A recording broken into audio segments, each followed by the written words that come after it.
자동차 회사가 비행기를 만든다고요? 2020년 현대자동차는 세계 최대 가전 IT 박람회 CES에서 놀라운 발표를 내놓습니다. 바로 우버와 협업해 만든 하늘을 나는 차, 정확히는 PAV S-A1을 공개한 것입니다. 많은 관람객들은 눈을 의심했습니다. 현대차가 왜 하늘을 날려고 하지?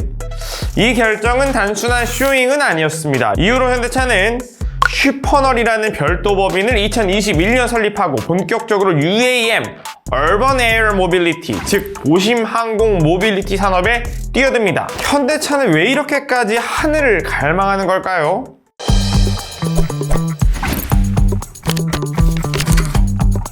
(2025년 1분기) 현대차는 매출 44조 4,078억 원, 영업이익 3조 6,336억 원으로 전년 대비 매출과 영업이익이 각각 9%와 2%씩 증가합니다. 역대 1분기 기준으로는 최대 기록이죠. 기아도 매출액 28조, 영업이익 3조 원으로 매출은 역대 최대치를 달성했습니다. 현대차 그룹 전체로 보면 글로벌 자동차 그룹 중에는 일본 토요타 그룹에 이어 글로벌 영업이익 2위입니다. 1분기 기준 2년 연속 독일 폴크스바겐 그룹을 제쳤죠. 전기차 캐즘의 미국발 관세 전쟁 여파까지 겹치면서 대부분 기업의 수익성이 떨어졌지만 현대차 그룹은 하이브리드 제품을 통해 수익성과 판매량을 지켜냈습니다. 현대차의 프리미엄 브랜드 제네시스는 북미 시장에서 이젠 고급차 브랜드로 완전히 자리 잡았고, 전기차 전용 플랫폼인 EGMP를 바탕으로 아이오닉 브랜드도 글로벌 존재감을 높이고 있습니다. 하지만 이 모든 호실적은 현재일 뿐입니다. 내연기관의 시대는 사실상 끝나가고 있고 전기차 시장에서는 치열한 격전이 펼쳐지고 있습니다. 중국의 BYD 같은 저가 EV 공세와 테슬라의 가격 전쟁, 미국의 IRA 법안에 따른 현지 생산 압박과 관세 리스크까지 전통적인 자동차 산업은 이미 레드오션을 넘어서 쇠퇴 입구에 서 있다고 할 수 있죠. 현대차는 아마도 이 상황을 잘 알고 있을 겁니다. 그래서 다음 성장의 구역을 바로 하늘에 찾은 겁니다. 현대차가 도심항공 모빌리티에 진입한 이유는 단순히 신기술 때문은 아닙니다. 선점 가능성 때문입니다.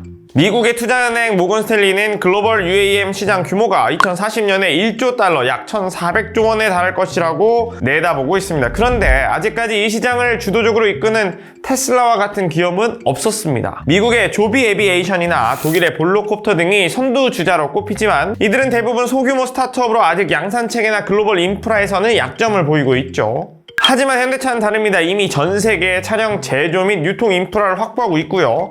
항공, 우주, 배터리, 전기차 기술을 융합할 수 있는 조직력을 갖추고 있죠. UAM 법인 슈퍼널을 통해 미국 현지에서 연방항공청 FAA 인증을 목표로 하고 있습니다. 실질적인 상용화를 노리고 있는 겁니다. 즉 UAM의 토요타가 될 가능성이 있는 몇 안 되는 기업 중 하나가 현대차라는 얘기입니다. 실제로 슈퍼널은 올해 3월 미국에서 전기 수직 이착륙기 SA2의 첫 시범 비행을 진행했습니다. 이 비행기는 슈퍼널이 지난해 CES 2024에서 공개한 첫 제품인데요. 최대 4명의 승객이 탑승할 수 있습니다. 미국 워싱턴 DC와 캘리포니아에 거점을 두고 있는 슈퍼널은 2028년까지는 FAA 인증을 완료하고 미국에서 상용화를 하겠다는 목표입니다. 이미 나사와 협업해서 항공 인프라를 설계하고 소음 기준과 배터리 안정성 등 다양한 영역에서 실증 테스트를 하고 있습니다. 슈퍼널이 만드는 비행체는 기존 헬리콥터보다 훨씬 조용하고 전기 기반이기 때문에 유지비가 낮으며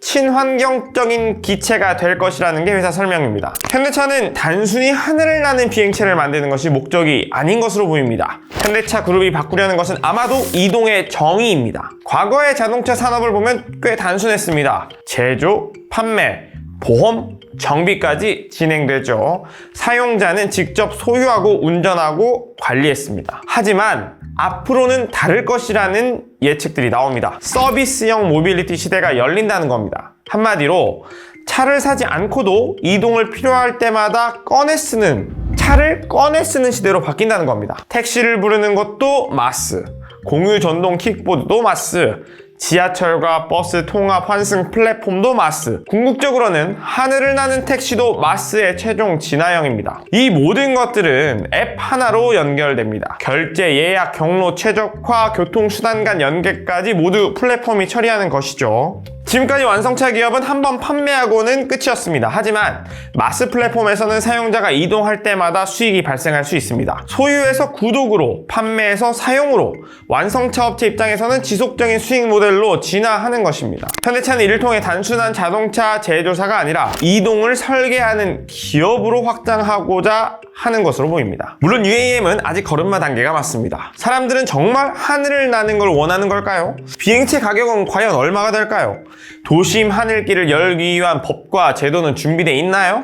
갖가지 질문과 해결해야 할 과제가 많습니다. 게다가 현대차의 핵심 사업은 여전히 자동차입니다. 전기차 경쟁에서 한번 밀리면 UAM은 제대로 추진도 못하고 끝날 수도 있습니다. 글로벌 UAM 시장에서 가장 앞선다는 평가를 받는 조비 에비에이션도 당초 자사 기체의 상용화 시점을 2024년으로 내세웠지만 이제는 2026년으로 연기한 바 있죠. 그런데 연방항공청의 인증 절차가 길어지면서 2026년도 불확실하다는 전망이 나옵니다. 여기에 항공사고도 나날이 늘어나는데 UAM은 여객기보다 조류 충돌에 더 취약하고 사고 발생 시에 도심 피해 우려가 더 크다는 점도 문제입니다. 비행기만 만들면 끝일까요? 사람이 타기 위해서는 승강장이 있어야 하고요. 기체가 이륙과 착륙을 반복하기 위해 관제 통신 등 여러 시설도 갖춰야 되죠.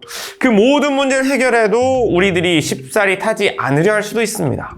땅에서 바퀴로 시작했던 우리의 이동은 이제 하늘과 날개로 확장되는 모습입니다. 오늘도 출근길에 차를 타셨습니까? 현대차는 아마도 그 질문부터 다시 생각하고 있는지도 모릅니다.